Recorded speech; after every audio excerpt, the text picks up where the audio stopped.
જય માતાજી મિત્રો, અમદાવાદ તાલુકામાં આવેલું મોદજ ગામ, ત્યાં આવેલું ચૌહાણોની કુળદેવીમાં આશાપુરા માતાજીનું મંદિર.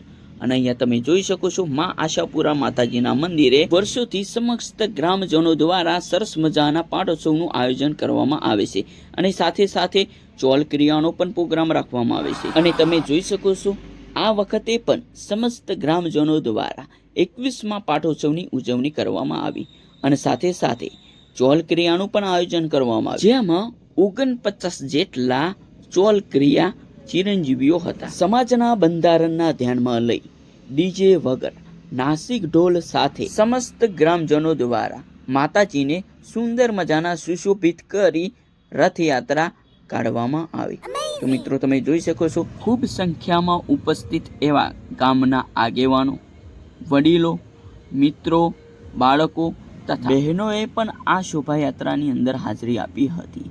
તો મિત્રો જોઈ શકો છો, ગામની અંદર જાહેર મંદિરે પણ આ શોભાયાત્રા કાઢવામાં આવી.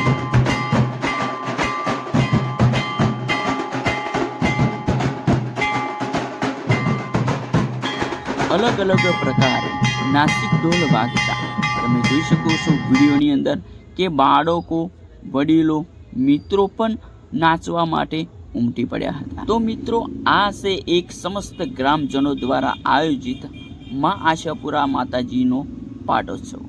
તો તમે જોઈ શકો છો, ઘણા બધા એવા વડીલો પણ મોજ કરી, બાળકોએ મોજ કરી તથા ચોલ ક્રિયામાં આવતા મહેમાનો તેઓ પણ અહીંયા મોજ કરતા જોવા મળ્યા. આ જ રીતની શોભાયાત્રા ગામની અંદર ફરતો જોવા મળી.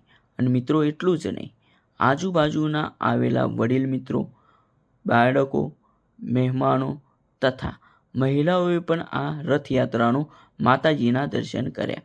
તમે જોઈ શકો છો, દર્શન કરી અને તેઓ પણ ધન્ય થયા. અને મિત્ર અહીંયા તમે જોશો તો આ ટ્રેક્ટરની અંદર આપણા ચોલ ક્રિયાના ચિરંજીવીઓ એટલે કે દરેક બાળકો તેમના વાલીઓ સાથે શોભાયાત્રામાં ફેરવવામાં આવ્યા હતા. તો તમે અહીંયા જોઈ શકો છો. અને મિત્રો એટલું જ નહીં, પાસા માતાજીના આજ્ઞા આવ્યા બાદ ગરબા પણ ગાવામાં આવ્યા. તો મિત્રો આ રીતે શોભાયાત્રા પૂર્ણ થઈ.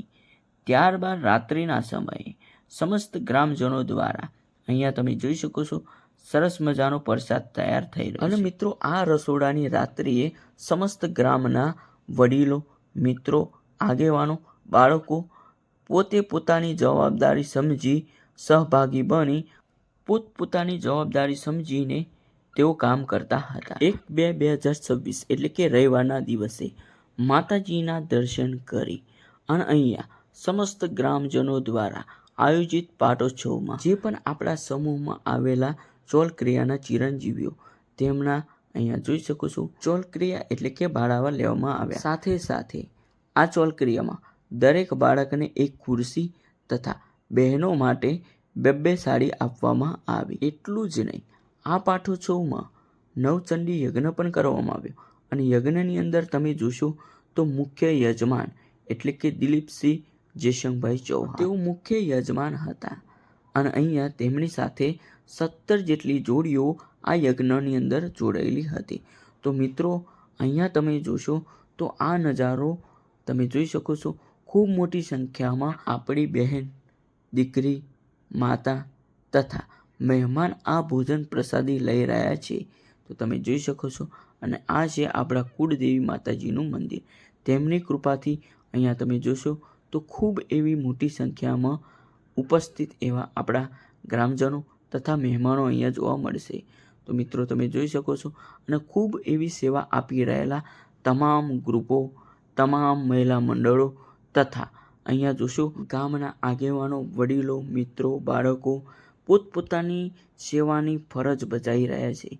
તો ખૂબ ખૂબ આભાર, ખૂબ ખૂબ ધન્યવાદ મહેમાનો કે એવો પણ આ સેવાનો લાભ લઈ રહ્યા છે. અહીંયા તમે જોશો તો માતાજીનું ધ્વજ આરોહણ જોવા મળશે. ત્યારબાદ શ્રીફળ હોમવામાં આવ્યું અને મહાઆરતી કરવામાં આવી. અને મિત્રો આ પાટોત્સવમાં આવેલા મહેમાનશ્રી એટલે કે અમદાવાદ તાલુકાના ધારાસભ્ય અર્જુનસિંહ ચૌહાણ, તેમની સાથે કુનાલસિંહ ડાભી અને અન્ય સાથી મિત્રો આવ્યા હતા.